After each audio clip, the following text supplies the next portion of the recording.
आपने मुझे 128वां संविधान संशोधन बिल पर बोलने का अवसर प्रदान किया। साथ ही मैं आभार व्यक्त करता हूं अपनी पार्टी की मुखिया बहन कुमारी मायावती जी का, जिन्होंने मुझे इस बिल पर बोलने और देश की ऐतिहासिक पार्लियामेंट और नई पार्लियामेंट में समाज सेवा और देश सेवा करने का गौरव प्रदान किया। उपसभापति महोदय, मैं इस बिल के समर्थन में खड़ा हूं। महोदया, फिर सुनते हैं। महोदया, 20 जुलाई, मैं बाबा साहब की कुछ बातों को दोहराना चाहता हूं। 20 जुलाई 1942 को नागपुर में बाबा साहब डॉक्टर भीमराव अंबेडकर ने अखिल भारतीय शोषित वर्ग महिला सम्मेलन के आयोजन में कहा था कि मैं किसी भी समाज की तरक्की इस बात से देखता हूं कि वहां महिलाओं ने कितनी तरक्की की है। यानी जिस समाज की महिलाएं प्रगति नहीं करती, वह समाज कभी प्रगति नहीं कर सकता। बाबा साहब डॉक्टर अंबेडकर महिलाओं की प्रगतिशील बनाने के लिए उनकी शिक्षा में भागीदारी, सामाजिक और आर्थिक स्तर में भागीदारी सुनिश्चित करना चाहते थे। इसलिए बाबा साहब डॉक्टर अंबेडकर ने हिंदू कोड बिल में महिलाओं को तमाम तरह के हक, अधिकार और पिता पति की संपत्ति में बराबरी का हक दिया, ताकि उनका सामाजिक स्तर बढ़ सके। शिक्षा और नौकरियों का अधिकार भी संविधान में देने का काम किया। संविधान के प्रेम्बल में जस्टिस और इक्वलिटी की बात बाबा साहब ने कही। 25 नवंबर 1949 में कहा, मैंने राजनीति में आज बराबरी का हक दिया, one vote one man one value का सिद्धांत कायम किया। लेकिन सामाजिक और आर्थिक असमानता के आने वाली सरकारों को जल्द से जल्द दूर करना पड़ेगा।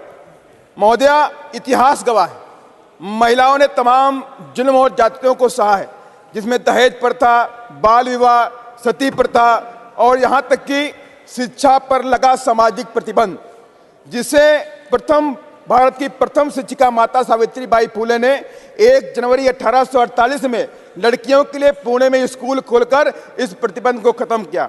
महोदया, इन तमाम सामाजिक कृतियों के बावजूद भी महिलाओं ने देश की आज़ादी की जंग में बढ़ चढ़कर हिस्सा लिया।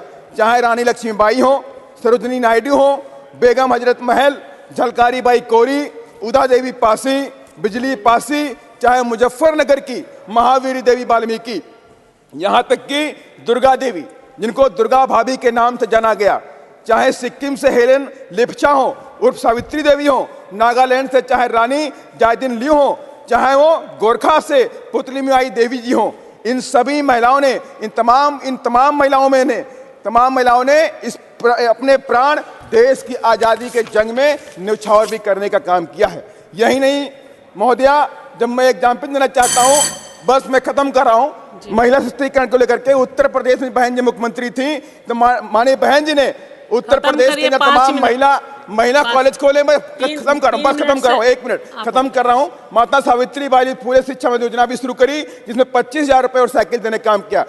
महोदया, मैं आपके माध्यम से केंद्र की सरकार से अपील करता हूँ कि अगर महिला सशक्तिकरण देना है तो SC ST OBC की महिलाओं को भी इसमें अलग से रिजर्वेशन देने का प्रावधान करें, क्योंकि पूरे देश के अंदर आज भी इन महिलाओं के साथ में अत्याचार होता है। अगर सही माने में मैं फिर से आपके माध्यम से केंद्र की सरकार से अपील करता हूं, SC ST OBC की महिलाओं को 33% आरक्षण में रिजर्वेशन सुनिश्चित करने का काम करें। इसको संज्ञान में ले, गंभीरता से ले। धन्यवाद।